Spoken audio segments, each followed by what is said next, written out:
नमस्कार दोस्तों, स्वागत है आपका अपना भक्ति ज्ञान 11 चैनल में। आज के इस वीडियो में हम आपसे बात करेंगे जितिया व्रत अर्थात जीवित पुत्रिका व्रत के बारे में। जी हाँ, हर साल आश्विन मास की कृष्ण पक्ष की अष्टमी तिथि को जितिया जीमूतवाहन जीवित पुत्रिका व्रत रखा जाता है। इस व्रत की शुरुआत नहाय खाए से होती है और माताएं अपने पुत्र की संतान की लंबी आयु, दीर्घायु, उन्नति, तरक्की के लिए, स्वास्थ्य उन्नति के लिए ये व्रत निर्जल रखती हैं। इस व्रत को करने से संतान की किसी भी स्थिति में रक्षा होती है और सबसे कठिन व्रतों में सबसे कठिन माना जाता है। इस व्रत को उत्तर प्रदेश, बिहार, झारखंड, पश्चिम बंगाल जैसे क्षेत्रों में मुख्यतः किया जाता है। यह व्रत पितृपक्ष में किया जाता है। यह व्रत मुख्यतः संतान की लंबी आयु के लिए होता है। पितरों की आशीर्वाद की प्राप्ति के लिए ये व्रत को करना सर्वोत्तम माना गया है। इस व्रत में 24 घंटे से ज़्यादा निर्जल व्रत रखा जाता है। इस व्रत के नियम बहुत ज़्यादा कठोर हैं, फिर भी माताएं अपने संतान की उन्नति, तरक्की, लंबी आयु की प्राप्ति के लिए वरदान मांगती हैं जीवित मुख वाहन से। अब हम जानेंगे साल 2024 में जितिया व्रत कब रखा जाएगा, अष्टमी का प्रारंभ कब होगा, समापन कब होगा, व्रत हमें कब धारण करना है, व्रत के नियम क्या होंगे, नहाय खाए से लेकर व्रत पारण तक संपूर्ण जानकारी मैं आपके साथ शेयर करने वाली हूँ। इसलिए आप हमारे साथ वीडियो में साथ में बने रहिए। साथ ही इस व्रत के नियम कुछ अलग अलग होते हैं। जिनकी सास होती हैं उनके नियम अलग होते हैं, जिनकी सासू माँ नहीं होती हैं उनके लिए भी नियम अलग होते हैं। तो वो संपूर्ण जानकारी मैं आपके साथ शेयर करूंगी। तो सबसे पहले जानते हैं जितिया व्रत कब रखा जाएगा। साल 2024 में जीवित पुत्रिका व्रत कब है? तो आश्विन माह के कृष्ण पक्ष की अष्टमी तिथि को जीवित पुत्रिका का व्रत रखा जाता है। इस साल आश्विन माह के कृष्ण पक्ष की अष्टमी तिथि 25 सितंबर 2024 को पड़ रही है। इस साल महिलाएं 25 सितंबर को जितिया का निर्जला व्रत रखेंगी और 26 सितंबर 2024 को व्रत का पारण करेगी, अर्थात अगले दिन। कब है जितिया व्रत का नहाय खाए? तो मंगलवार 24 सितंबर 2024 को जितिया व्रत का नहाय खाए रखा जाएगा।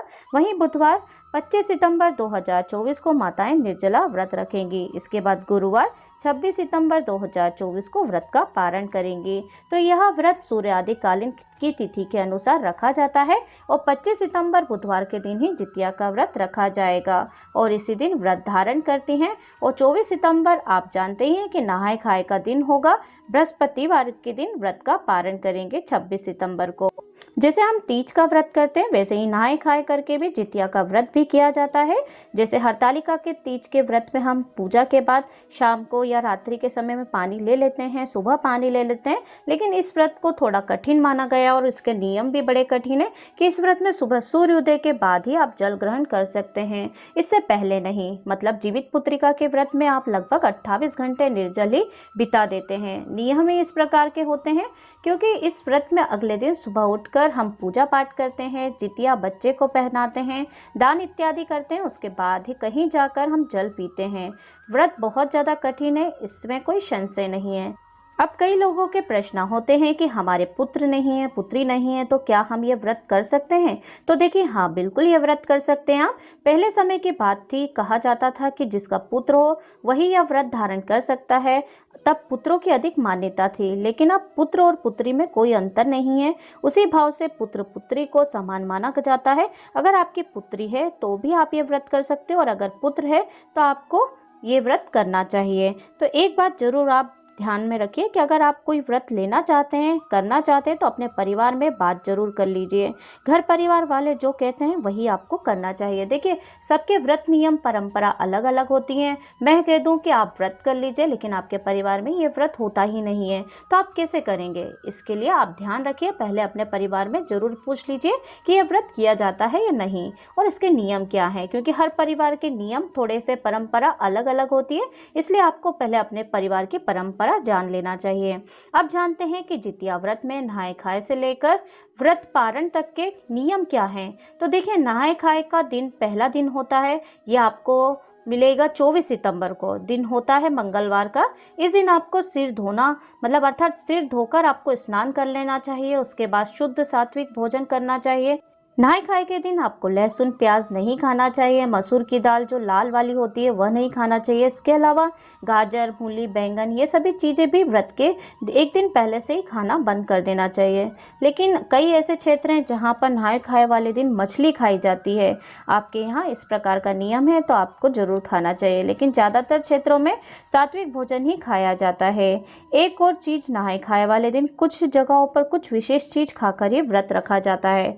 जैसे कि कई जगहों पर तुरई या कई लोग तौरई की सब्जी बोलते हैं, मतलब अलग अलग नाम बोलते हैं। कई लोग तुरई भी बोलते हैं और कई तौरई भी बोलते हैं, खाकर व्रत करते हैं। और कई क्षेत्रों में तो मरुए की रोटी बनाकर खाई जाती है। बहुत सारी चीज़ें अलग अलग खाई जाती हैं, जो कि आपके वहाँ खाने की परंपरा है, उसे खाकर आप व्रत करिए। तो देखिए, खाए पिए में दिन में खाना खाते हैं, फिर शाम को विशेष भोज बनाते हैं, अर्थात बच्चों के लिए विशेष खाना बनाया जाता है, क्योंकि ये व्रत बच्चों के लिए किया जाता है। तो आप गुलगुले बनाए जाते हैं, कई जगह पे मीठे जो गुलगुले होते हैं वो बनाए जाते हैं बच्चों के लिए, बच्चों को गुलगुले खिलाए जाते हैं। यह भी एक विशेष नियम है इस व्रत का।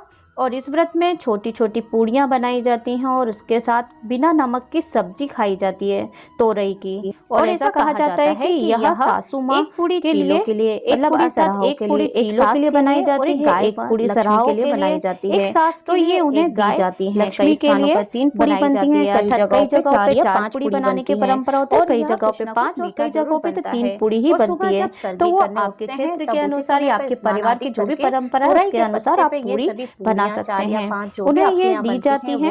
तो कई स्थानों पर 3 पूड़ी बनाकर भी ये पूजा संपन्न की जाती है। और कुछ ना कुछ मीठा जरूर बनता है इस व्रत में। सुबह जब सर्गी करने उठते हैं तो उस समय पे आप वहाँ स्नान इत्यादि करके तुरई के पत्ते पर ये सभी पूड़ियाँ 4 या 5 जो मन में पितरों का ध्यान करके ये व्रत किया जाता है और रख दिया जाता है। जल को घेरा दिया जाता है। वे जीवित पुत्र भगवान पितरों से, चीलों से, सराहों से हाथ जोड़कर प्रार्थना की जाती है कि हमारे संतानों पुत्रों की लंबी आयु हो, हमारी संतान की रक्षा हो और हम जो व्रत करने वाले हैं वो निर्विघ्न रूप से पूर्ण हो, ये बोलकर यह व्रत का प्रारंभ करते हैं। सर्गी से पहले, अपनी सर्गी खाने से पहले ये नियम किया जाता है। देखिए, एक बात और बता दूं कि इस प्रकार से जो सासू माँ को भोजन दिया जाता है, चीलों सराओं को भोजन दिया जाता है, ये सब नहीं देते हैं। जिनकी सासू माँ नहीं होती हैं वो देते हैं। तो अगर आपकी सासू माँ है तो आपको ये सब करने की आवश्यकता नहीं है। और कई स्थानों पर जिनकी सासू माँ होती है वह भी देते हैं। तो आपके परिवार में जो भी परंपरा चली आ रही है वैसे ही आप कीजिए।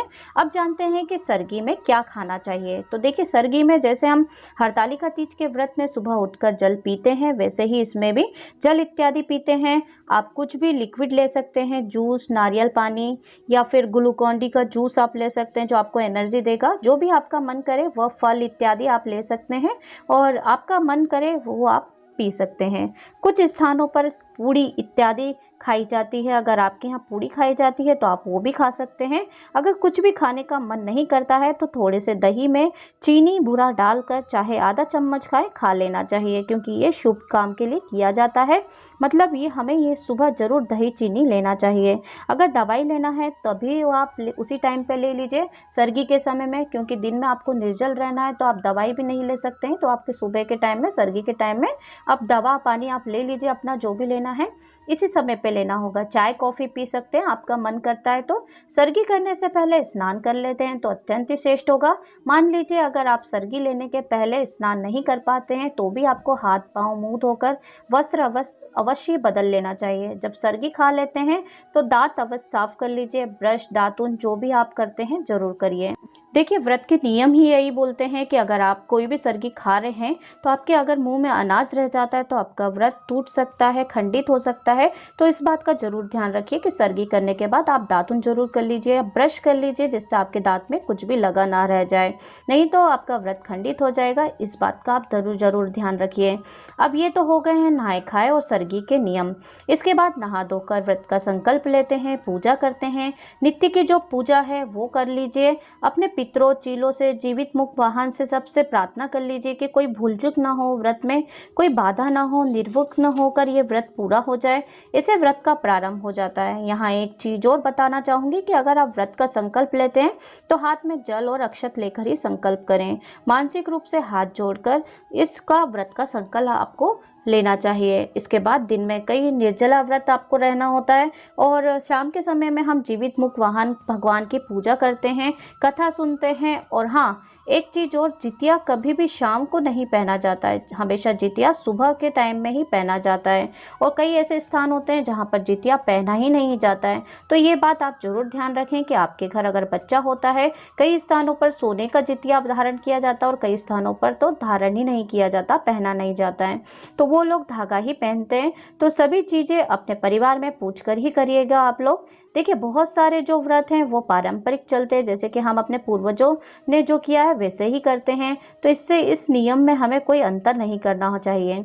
जैसा परिवार वाले करते हैं उसी प्रकार से हमें करना चाहिए। शाम की कथा सुनने के बाद आपको जल ग्रहण नहीं करना चाहिए, अगले दिन ही जल ग्रहण करना चाहिए। फिर अगले दिन ब्रह्म मुहूर्त में उठकर स्नान आदि से निवृत्त होकर आपको पूजा कर लेना चाहिए। अपने बच्चों के सिर में थोड़ा तेल लगाना चाहिए। फिर बच्चों के सिर में जरूर लगाइए तेल इस दिन।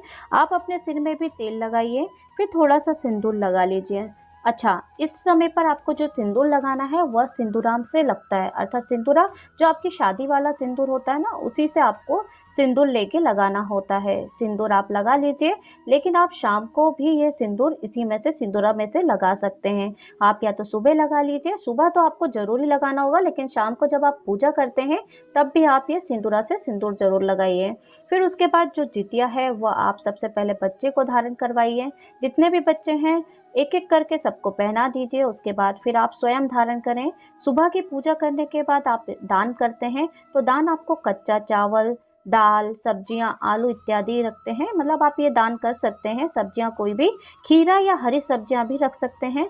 इस व्रत में तोरई का दान करना, सेवन करना अत्यंत ही श्रेष्ठ होता है, आवश्यक भी होता है। अलग अलग जगहों पर अलग अलग चीज़ें खाई जाती हैं और दान की जाती हैं, जैसे मंडुआ, चने का दान, विशेष साग खाया जाता है, ये भी आप दान कर सकते हैं।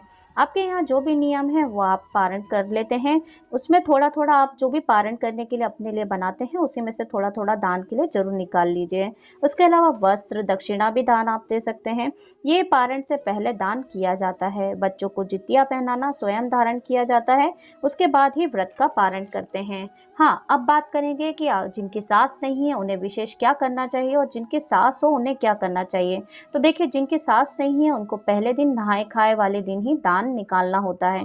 मतलब आटा, दाल, चावल, सब्जियां, तुरई इत्यादि जो भी आपके यहाँ नहाए खाए में विशेष रूप से खाया जाता है, जो आपका नियम है उसके अनुसार दान की सामग्री भी निकालते हैं। जैसे सीधा निकाला जाता है वैसे ही आपको निकालना होता है। उसमें आपको दक्षिणा रखना होता है, सिंदूर भी रखा जाता है और इसके साथ ही हल्दी और नमक इत्यादि भी रखे जाते हैं। सभी चीज़ें एकत्रित करके हम उन्हें दान कर देते हैं। फिर आप नहाए खाए में जो भी आप खाना चाहते हैं खा सकते हैं। मतलब आपको पहले दान निकालना होता है, फिर आपको खाना होता है। अगर आपकी सासू माँ नहीं है तो आपको इस प्रकार से दान निकालना चाहिए। और पारण वाले दिन आपको सबको दान करना होता है। जिनकी सासू माँ है उन्हें भी दान करना चाहिए और जिनकी सासू माँ नहीं है वो भी दान करते हैं पारण वाले दिन, अर्थात पारण से पहले। बस पहले दिन जिसकी सासू माँ नहीं है वही दान करते हैं। आपको सासू माँ के नाम से अलग से चील कौओं के साथ और जो आपको सराय हैं उनके साथ, जीवित पुत्री का वाहन के साथ आपको जो समर्पण करते हैं उन्हीं के साथ आपको सास के लिए भी जो आप पूड़ियाँ बनाते हैं वो दान के रूप में जाता है। जिनकी सासू माँ नहीं है वो सरगी से पहले चीले सरायों और सरगी से पहले भोजन देते हैं। ठीक है, ये नियम होते हैं जो भी जरूरी हैं। और जीवित पुत्रिका का व्रत बहुत बड़ा व्रत होता है, संतानों के लिए रखा जाता है और महिलाओं के लिए बहुत ज़्यादा मायने भी रखता है और बहुत ज़रूरी व्रत भी होता है। इस व्रत के छोटे छोटे नियम होते हैं जो कि बहुत ज़्यादा सावधानी से इन नियमों का पालन करना होता है, क्योंकि ये व्रत किया जाता है पितृपक्ष में और पितरों के लिए ही, पितरों की कृपा प्राप्ति के लिए, उनके आशीर्वाद के लिए ये व्रत धारण करते हैं, ताकि हमारे वंश की वृद्धि होती रहे। और कहते हैं कि एक बार देवता हमें क्षमा भी कर देते हैं, लेकिन अगर पितृ हमसे नाराज हो जाएं तो वो हमें कभी क्षमा नहीं करते हैं। इसलिए बड़ी सावधानी से नियमों को ध्यान में रखकर जीवित पुत्री का व्रत किया जाता है। थोड़े से कठिन नियम हैं, इसके नियमों का पालन करते हुए व्रत को पूर्ण करना होता है, लेकिन ये व्रत बहुत ही ज़्यादा उत्तम फलदायी होता है। इस व्रत को जो भी करता है आप उनसे पूछिए, आपको ये व्रत के उत्तम फल की प्राप्ति का परिणाम आपको देखने को मिलता है। तो उम्मीद है आज का वीडियो आपको पसंद आया होगा। अगर चैनल पर नए हैं तो सब्सक्राइब जरूर कर लीजिए, नोटिफिकेशन बेल को ऑन कर लीजिए, ताकि जब भी इस तरह का वीडियो हमारे चैनल पर अपलोड होगा सबसे पहला नोटिफिकेशन आपको पहुंच जाएगा। तो मिलती हूँ मैं आपसे नेक्स्ट वीडियो में, तब तक के लिए जय श्री हरि विष्णु, जय लक्ष्मी नारायण।